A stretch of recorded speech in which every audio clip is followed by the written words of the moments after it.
Welcome in, everybody, to another live edition of the Huddle Up podcast, simulcasting on YouTube and Facebook. I'm your host, Chad Jensen. With me, as always, my partner in crime. You know him, you love him. He's a lead NFL writer for Heavy.com. He's a columnist at MileHighHuddle.com. He is Zack Kelberman. Zack, how's it hanging here this Thursday evening? I'm hanging in there, and I apologize to the viewers from last night's episode. It's abruptly cut out. It was like the ending of The Sopranos, just going black. I didn't mean for that to happen, but I fixed my computer, hopefully it holds up today. So I'm glad to be back in full strength, Chad. Yeah, we had some, and by the way, welcome into everybody who's been hanging out in the room. Stu, Noble Young, Red John, Buona Beast. Appreciate you, bro. See you guys. Johnny, what's up, everybody? Russell, Nathan. We have some interesting storylines we want to talk about at the top of this show, and then we're opening it up. Mile High Mailbag, it's questions, it's concerns. We are your football priests, and of course, each and every week we're here to offer you the absolution and answers to your burning Broncos questions. So maybe it's not a question, though. Maybe it's a reaction, it's a comment. You want to get something off your chest, exercise those demons. We are here to help you do that, and we're going to dive into it here in just 1 second. First, a very quick reminder, and then it's all Bronco talk. Make sure you're following the show on Twitter like this. See this ticker that we got here going across the screen? That's how you find the show on Twitter, at Huddle Up Pod.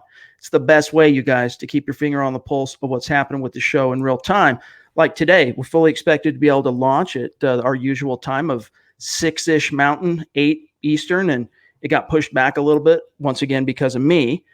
Because I arrived home today to a little bit of a surprise, and maybe if there's enough time, I'll unveil the surprise and let some of our listeners check out what my wife and family surprised me with today, being that it's the day after my birthday. And so if you're following the show on Twitter, you saw the tweet letting everybody know what time we were probably going to be going live tonight. And so that's just a good reminder and a good example of why you want to make sure you're following the show on Twitter, at Huddle Up Pod. Zack, we talked about it. Oh, real quick. Steve, dude, I thought you were going to be out today. I even pulled up your tweet so we can answer your question on the pod. Ping you on Twitter afterward and tell you to check out the pod. Glad to have you. Glad to see you. $10 donation. Thank you, Steven. You're a phenomenal stud, dude. We love you. Appreciate Christy, you. We love you as well, jumping in with a $20 Christy. donation on Super Chat. She says, we can beat KC. It can be done. It can be done. We're going to talk about it today. But, Zack, it was so interesting how I think it was, 2 or 3 pods ago, sometime this week, though, we were asked about the punter situation. And we talked about Shane Tripucka. We talked about his father, Chris, how he's quite active on Twitter and importuning the Broncos constantly and Broncos media, people like you and I, to try and raise and elevate the profile of his son, Shane, who is just 2 years removed from being a very prolific punter and kicker at Texas A&M. The Broncos worked him out today. Him and what was the other guy's name? Daniel. Anyways, the punter from the Texans last year, he even punted with the Texans for the first 2 games this season. So the Broncos worked out 2 punters today. So maybe they're dialed into the shows. That they're like, hey, who's this Shane Tripucka guy? Let's look him up.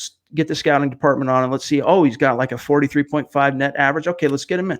Yeah, sign him up. We spoke that into existence, Chad, completely. And it doesn't even matter who the other person's name was. He cannot be worse than Colby Wadman. So I'm glad the Broncos are getting a jump on things, or being a little proactive with the situation. And just as we talked about yesterday, maybe it lends more credence to what you were saying, that they're not going to replace McMahon. They would replace Wadman first at punter and give McMahon a reprieve. But either way, they have to make a change there on special teams. Wadman is that side of the ball of the version of Garrett Bowles. Every time he's on the field, he is hurting the Broncos in some way. He's a detriment to the team, and the sooner they replace him, whether it's Tripucka or anyone else, the better. Yeah, the other punter that they brought in is Trevor Daniel. Punted for the Texans last year and for the first 2 games this season. So Shane Tripucka coming in, and if the Broncos end up making a move and signing him, it's probably not going to be until immediately following the season. So literally as soon as the season is over, the Broncos can sign guys to the 90-man roster. So he's one of those guys where, he'll probably have to stay on ice for a couple of weeks, through the duration of December, basically. And then maybe he gets a chance to come in and punt for the team in which his grandfather is a Ring of Famer, the number 18, of course, Frank Tripucka retired. He was also the first quarterback in AFL NFL history to surpass 3,000 yards passing. So that's probably what he's most famous for. That, Zach, not only being a Ring of Famer, but also being willing to acquiesce and rent Peyton Manning or loan his number 18 jersey number for that 4-year reign that Peyton had at Mile High. Yeah, and correct me if I'm wrong, but I believe the reserve future contract members don't count toward the 90-man roster limit. So if they want to bring him in now and sign him later, I don't know if it counts or not. I might be wrong on that. But I'm not sure either. I'm not sure on that myself. But they might be doing some advanced scouting here. Even if he's not brought on right now, as you mentioned, Chad, he could be signed later, and he can be in an open competition next offseason with Wadman or someone else. But as we all agree on, Chad, everyone in this room, I think every Broncos fan out there, they have to make a move because Wadman is turning out to be pretty terrible. TG jumping in with a $5 donation on Super Chat. Appreciate you. I think that's the first we've had a chance to hear from TG. And by the way, we have begun the process over the last few weeks. We began the process of sending out some swag, some merch to our Super Chat superstars, those who have been the most consistent and generous in their donations on Super Chat. And we're going to continue to do that. We're going to continue, Zach and I, to cook up ways to, to thank those who support the show. Financially, we got some things coming that we're going to be announcing here during the holiday season. Look forward to that. We're going to be unveiling our e-commerce store where anyone who wants to can buy a hat, they can buy a shirt. We're going to offer some hoodies. We're cooking up some other ideas too for the merch store that you can either just go straight to the website or you can buy it on YouTube or whatever you want to do. But we're also going to use that store as the primary means in which we say thank you to our Super Chat superstars. And then, we're also open to suggestions, you guys. If there's things you want us to do, if you got ideas on how we can integrate our financial supporters on Super Chat into the show, whether it's bringing you on for segments or, fan segments where we bring you on and talk to you, or fan-specific questions or specific topics, we're coming up with different ideas because we just didn't see this coming, so we weren't prepared for it. So we're cooking up ways, Zach, and TG, appreciate you. Welcome into the fold, bro. Yeah, we're going to have a lot of different things going on to kind of give back to our followers and to our fans on here on Super Chat, on Twitter, and just for the pod in general. We have a lot of cool ideas coming, not necessarily with gear, like Chad said. We want to keep things kind of close to our chest for now, but we have some ideas coming, and I think you guys, the followers of the show, no donation has gone unnoticed. We track and appreciate everything, and we deeply thank you guys for tuning in every day. Absolutely. So, we got the punter situation talked about. Let's also address what happened with Justin Simmons, who was today named the Denver Broncos Walter Payton Man of the Year. He's put in over 50 hours that he's donated to different charities and community outreach. And by the way, Stuart jumping in with a $25 donation on Super Chat. Stu, you are the man. But Justin Simmons, and it just kind of brings back to the fore, Zach, the reality that he's only under contract for 3 more games. And we've heard the Denver Broncos talk about, they want to keep him here. And we've heard Fangio say, I think he's got a bright future here in Denver.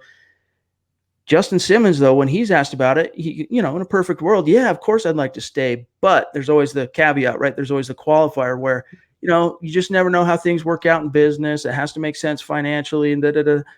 The Broncos, though, they need to pony up and get this particular pony signed up long-term because he's got to be a staple on the back end of that D. Oh, yeah, and every week he goes out there and balls out more. He's making himself more money and costing the Broncos more money. So if they want to get out in front of this, they can sign him up now. If he's willing, if he wants to negotiate a contract right now, it takes 2 to tango. But yeah, it should be a no-brainer. The cap space the Broncos are going to have, $85 million, I think, in projected cap space. It's plenty to pay Justin Simmons, and I would actually pay him among the upper tier safeties in the NFL because you're paying not only for his production now, but for his future production and his future upside. We are just seeing, I think, what Justin Simmons is capable of, especially in a Vic Fangio coach defense, Chad. Amen to that. Let's grab a question here. Now, this was one that was pre-submitted on Twitter. And apologies, Stephen, I was traveling today, so I wasn't able to sit down and completely give your, tweet back my answer. But let's just address it together in real time here. Zach, he says, I won't be able to join tonight, but fortunately he was able to. So here's my question through Twitter. My question is, what do you guys think of getting CeeDee Lamb to pair with Cortland Sutton? And what do you guys think of getting the tight end from Missouri for Drew? If Calais Campbell is cut from Jacksonville, do you think the Broncos will try to sign him? Well, let's back it up. CeeDee Lamb, the idea of getting another dynamic number 2, Zach, that's something that you and I have been proponents of. The issue is if you're going to get a guy like CeeDee Lamb, it's going to have to be top 15, probably top 20 in the first round.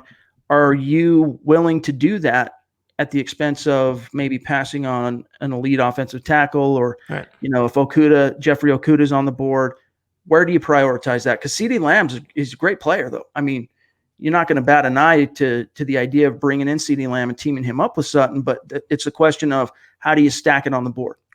I just don't think it comes down to your preference. I mean, do you think a wide receiver is the most important position and biggest need for the Broncos going into the offseason? Is it bigger than a tackle? Is it bigger than a guard? Is it bigger than depth in the secondary? I think, disagree with that. You can get a burner receiver, maybe not of Lamb's quality in the later rounds. I don't think I would splurge a first-round pick on a receiver, Chad. You use a second on Sutton. You have your quarterback of the future. You have a fourth invested in Deshaun Hamilton. You had a first invested in Noah Fant. That answers the next question we have. Use those high-round picks. Don't draft for need. Don't draft for luxury. Draft best player available. And I think wherever they end up landing, it's not going to be CeeDee Lamb, probably be a lineman or a defender of some sort. I wouldn't be opposed to it. I wouldn't hate it, but it's not my first option. The question about Calais Campbell being cut from Jacksonville, which there have been rumblings and, it's speculation mostly that Jacksonville will move on from Calais Campbell. He was this close to signing with the Broncos. The Broncos had an offer on the table. I can't remember the exact number, but it seems to me, Zach, it was something like $1 million difference. Might have been less than that. And he ultimately, the storylines were Calais Campbell could be going home to Denver, of course, where he went to high school. He ended up taking just that little bit more per year to go to Jacksonville. There's a good chance he could end up back in Denver. The question for me there is value, considering he's that much older. I think it was 3 off seasons ago now.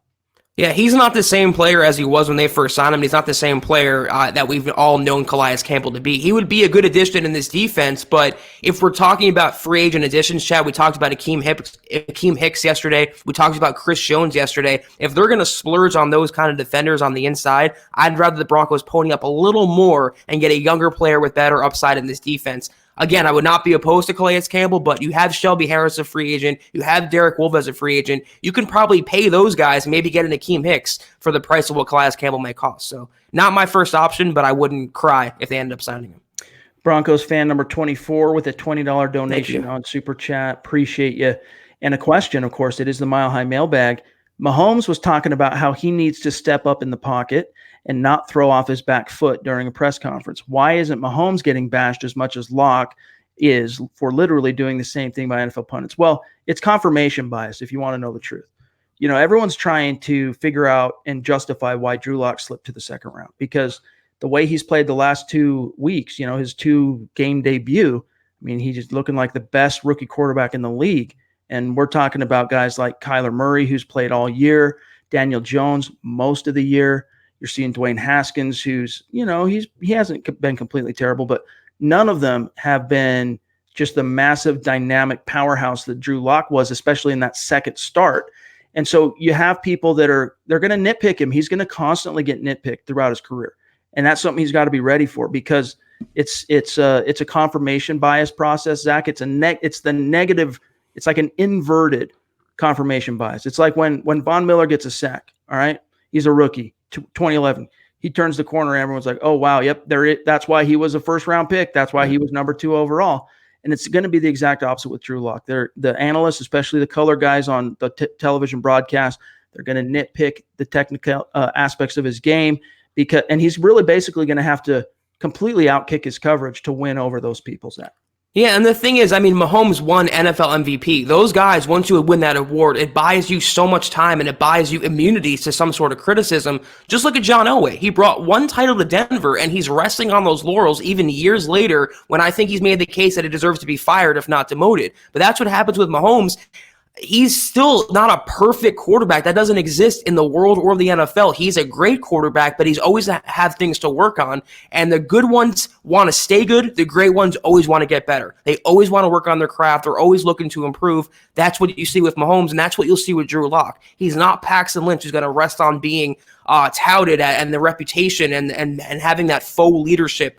and back him as a support. No, he's going to be out there busting his butt every single day, take over this team, and guide them back to the playoffs and back on the NFL map. That's the type of player that Drew Lock is. That's what separates him from, I think, most other young quarterbacks in the NFL. And I'm glad you bring that up, Zach, because it actually echoes something as well that Rich Scangarello talked about today on whether or not he was asked whether or not he believes that the pocket feel. He talked about Drew Lock having excellent feel in the pocket, which has really helped to take pressure off of his offensive line and allowed that unit, the starting five, to play a more cohesive and unified brand of football up front. He's only been sacked once through 2 games.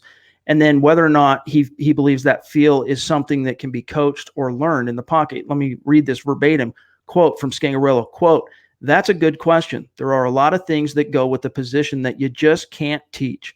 When you have guys like that, you hope that you can bring out the best in them. Drew has worked very hard. When he was out, it was probably one of the best things that happened to him watching some of the other guys," speaking to, of course, Joe Flacco, speaking to Brandon Allen. "He has changed his throwing mechanics since college, and it is showing up on the tape. His feet are in the ground. He's throwing with a great base, and it's why he's not retreating all the time. He's throwing the ball more accurately. He's throwing the ball more confidently. He likes our footwork, and he's bought into it. I think T.C. McCartney, that's the quarterback's coach, has done a great job of helping him with that as well. I think that leads to what you're talking about, that feel, and it's helped him," close quote. So according to his coaches, Drew Lock has already significantly improved and changed his throwing mechanics and his throwing base and his footwork. Getting back to the question from Broncos fan number 24, Mahomes has been able to get away with that, and even Lock will be able to get away with it. You saw him get away with it a few times against the Texans and the Chargers because they have elite arm talent. It's not just a matter of changing up the angles and not having to be completely set in order to put zip and accuracy on the ball. It's the fading away. But the problem is for Mahomes, when you fade away like that, it puts more pressure on your offensive line. It's going to lead to more batted passes. And, Mahomes just hasn't quite been the same player this year, Zach. So I'm really, he's still excellent. He's still arguably the best young quarterback in the NFL. But that's why I think there's the door has been left open a little bit for Drew Lock to stick his foot in there, kick it open in Arrowhead, and just blow some people away.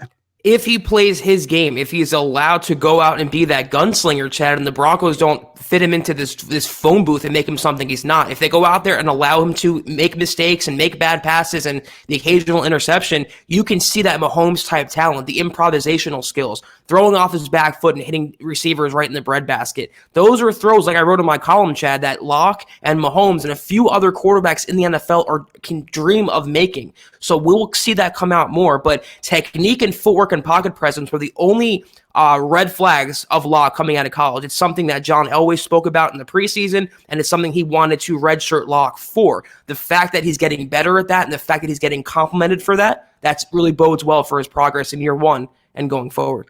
And just the way he's thrown himself into the challenge and the obstacle of making that transition from quarterback at Missouri to NFL quarterback and potential face of a franchise. Like, that's the one thing you never saw a guy like Paxton Lynch do. He never tried to, take the bull by the horns and capitalize on the enormous opportunity that the Broncos presented him as a first-round pick.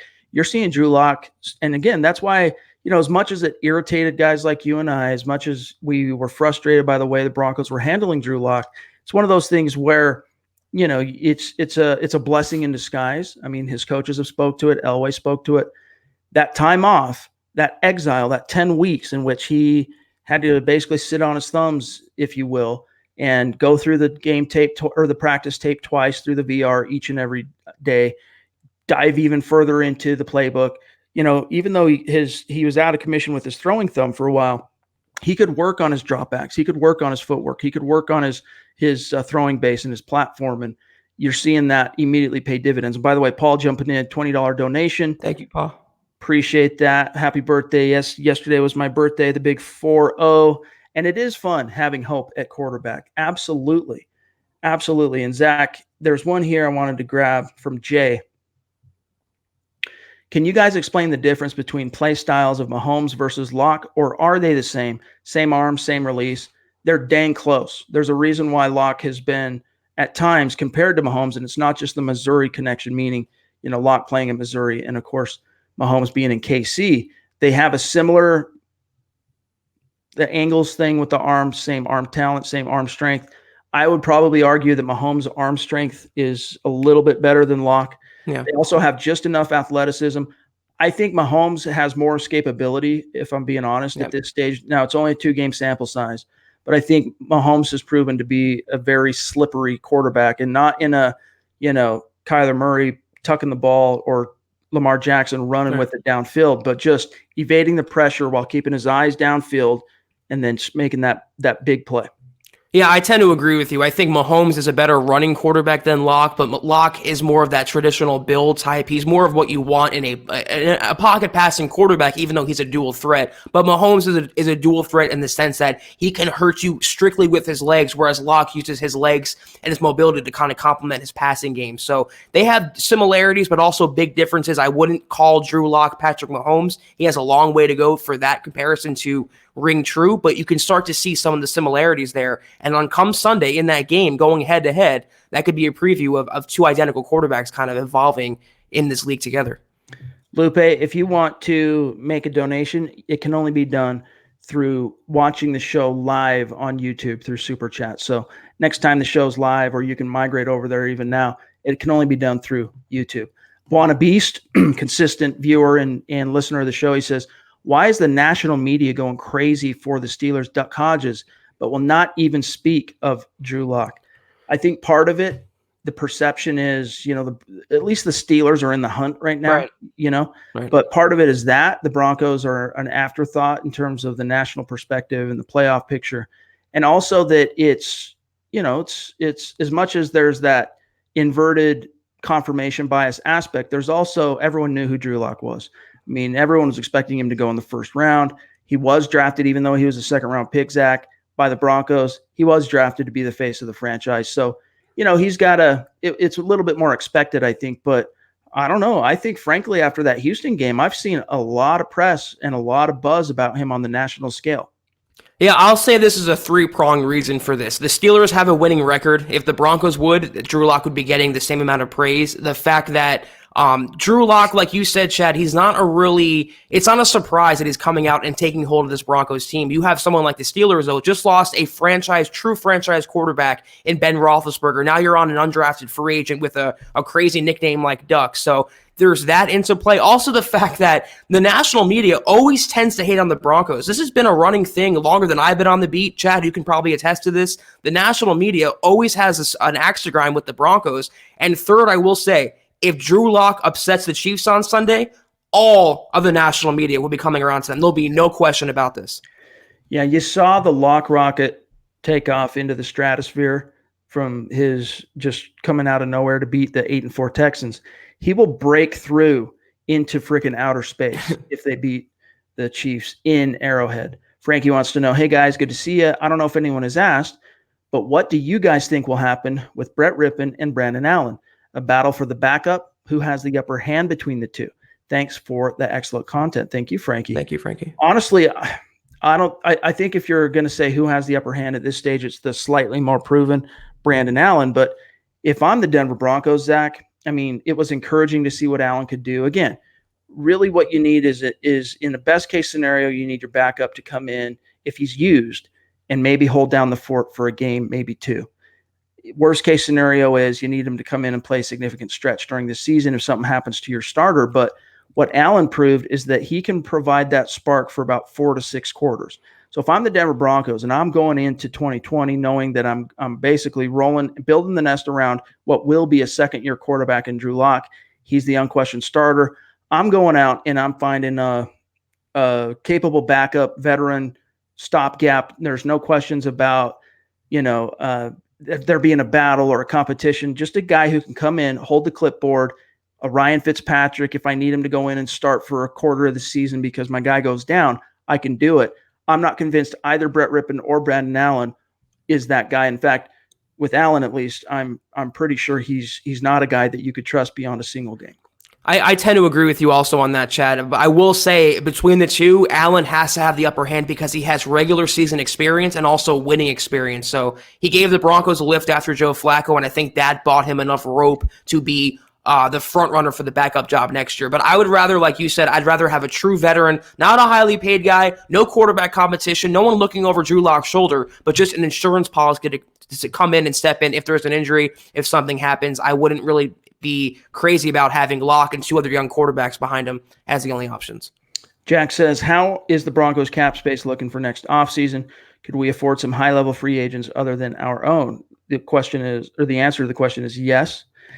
And it's going to be somewhere between 70 to could be in the 80s in terms of 80 million in cap space. The Broncos are going to have some cheddar to make some moves. So ostensibly, they're going to be able to get Justin Simmons re-signed so long as Elway's willing to play ball.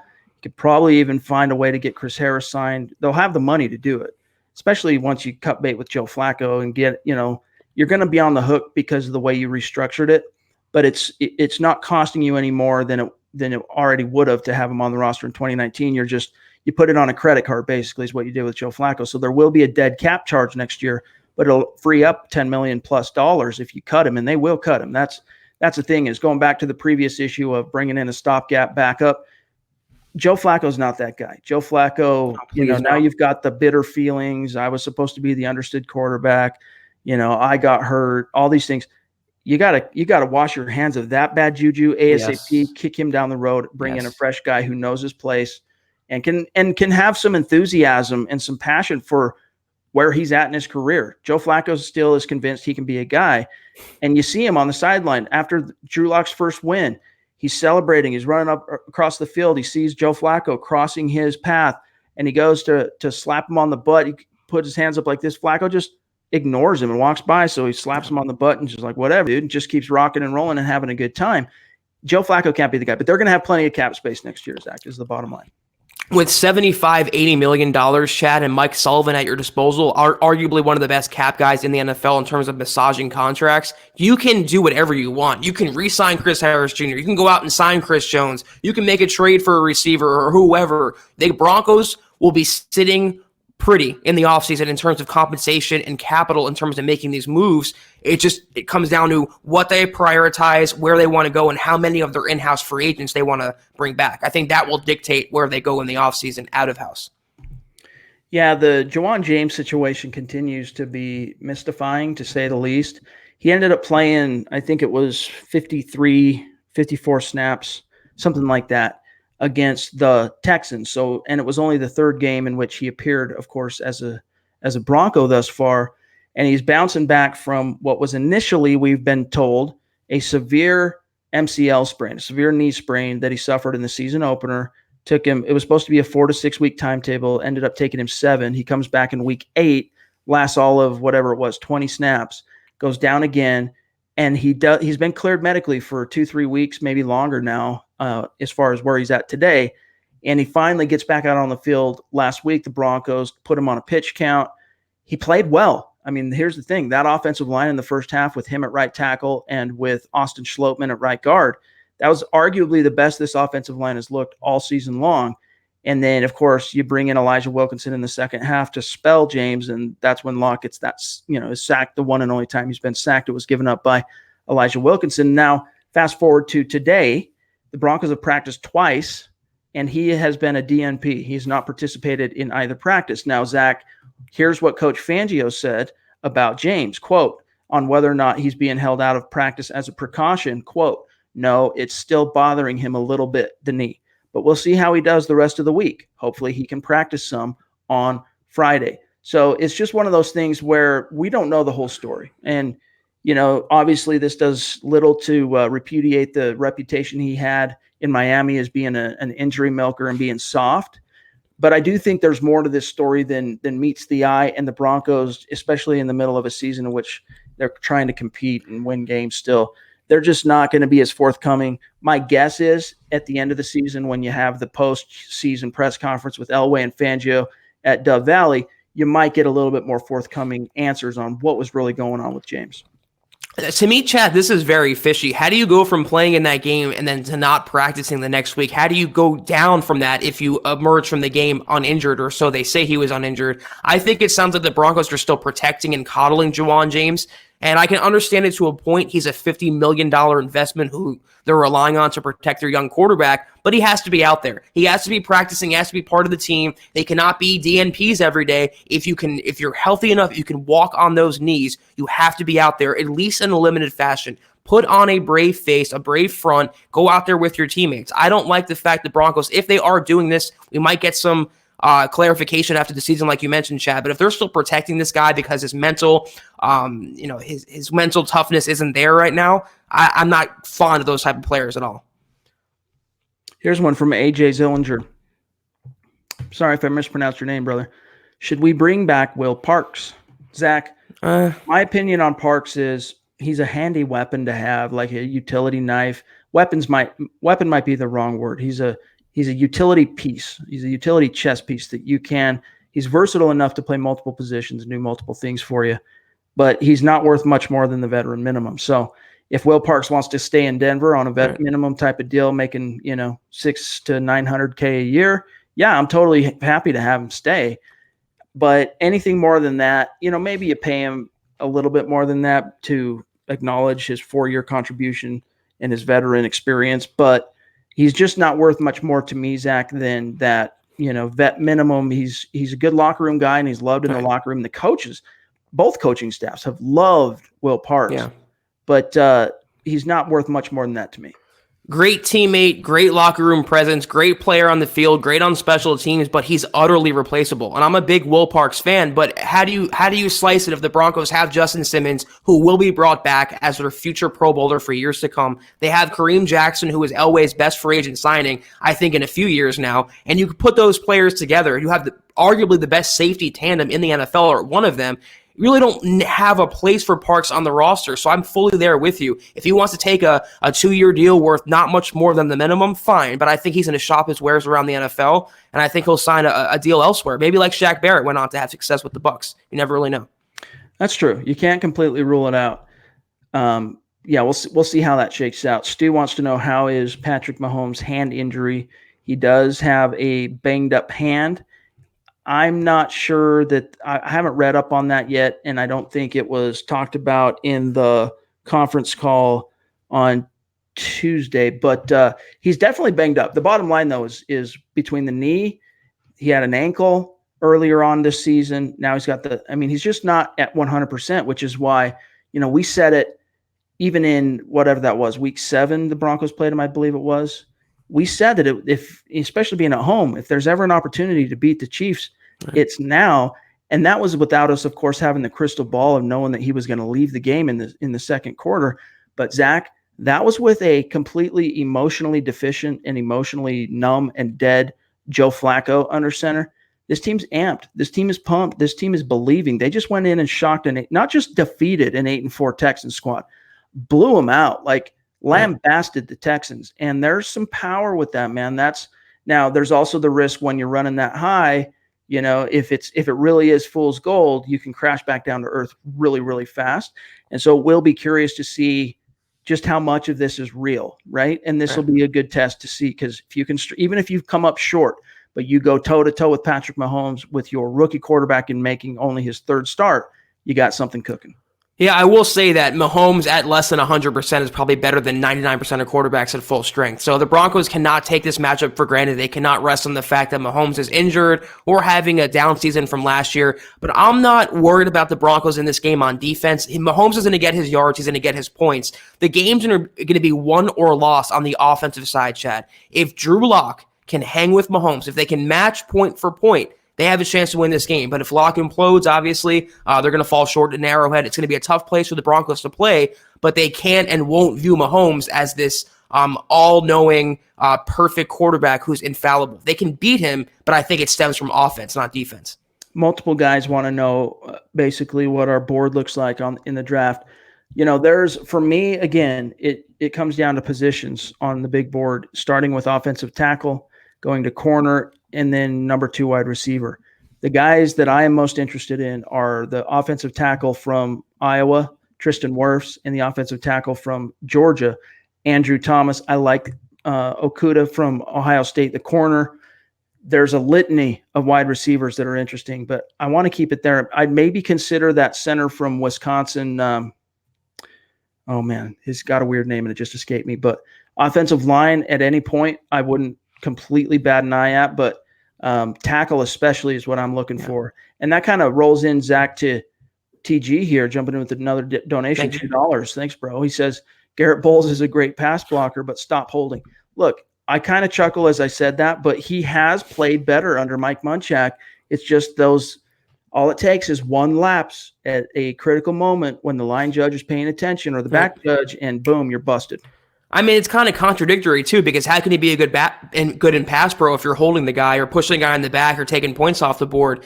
We've been saying this since he was drafted, he has all the physical potential and he has the foundation in place to be a competent left tackle, but he just can't stay consistent. And the fact that we're lauding him for only having 4 sacks or whatever it is, or not allowing a sack in a few games, that should just show you how bad he's been. You should not have to worry that position at all. That's your left tackle, the second most important position, I think, in all of football behind a quarterback. So he is, I guess if you want to say he's been a little better in Garrett Bowles standards, but far from what the Broncos need at left tackle.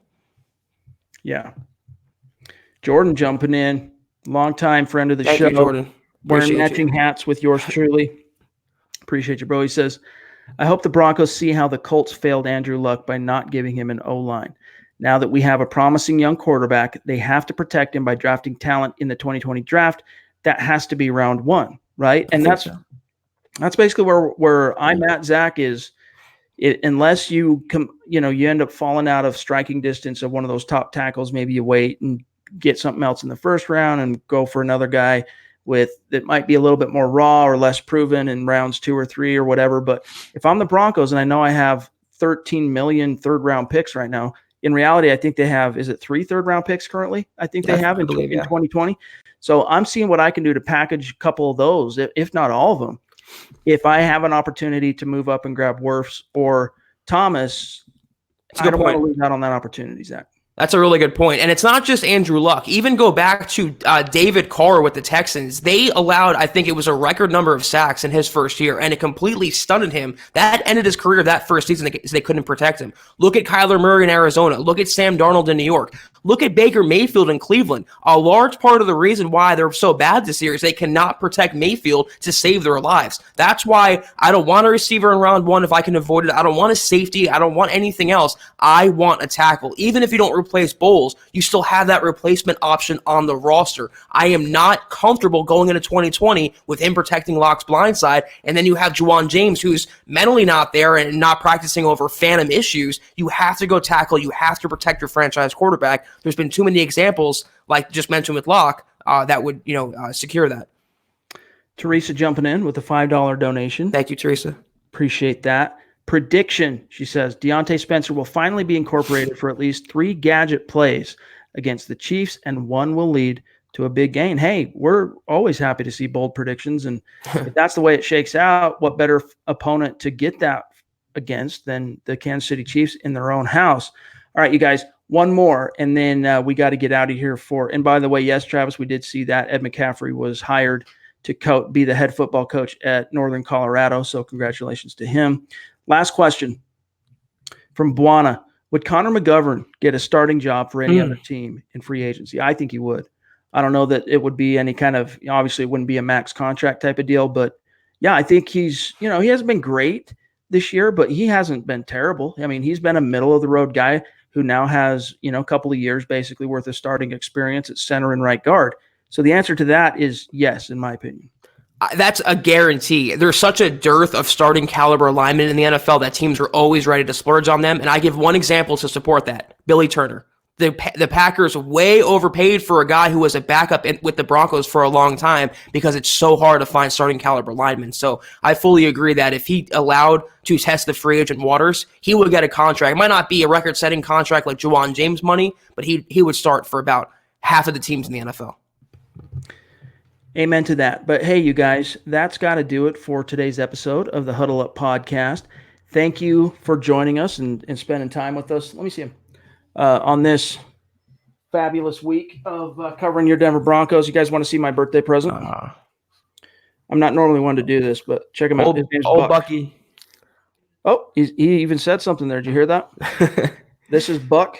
Starting his pod career early. I wanted to name him Buck, but my wife didn't like the name Buck, so she went with Buckley. As long as we call it, his name is Buckley, I can call him Buck though. It was Buck. Anyway, The newest Broncos fan. That's right. That's right. Yeah, take him.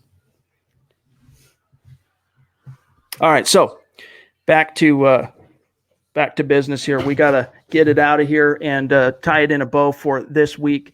Make sure you guys are following the show on Twitter at Huddle Up Pod, as you can see in the ticker there. That's the best way to keep your finger on the pulse of what's happening with the show in real time. You can see where to find my partner, Zack Kelberman, on Twitter at Kelberman NFL, myself at Chad and Jensen. And then stay tuned, guys. There will be a fresh podcast waiting for you guys, building the Broncos, doing the Scouts Eye preview on Saturday.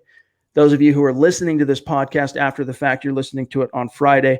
Saturday, you'll have Building the Broncos, and I'm sure Eric and Lance are cooking up a fresh pod on Dove Valley Deep Diver. So there will be more podcast content coming for you before the Chiefs game. And then Zach and I, of course, will return for the gut reaction immediately following Broncos Chiefs. And Zach, we'll have to save our official predictions for the Mile High Roundtable, but you want to give us any hints on what your thought process is at this stage?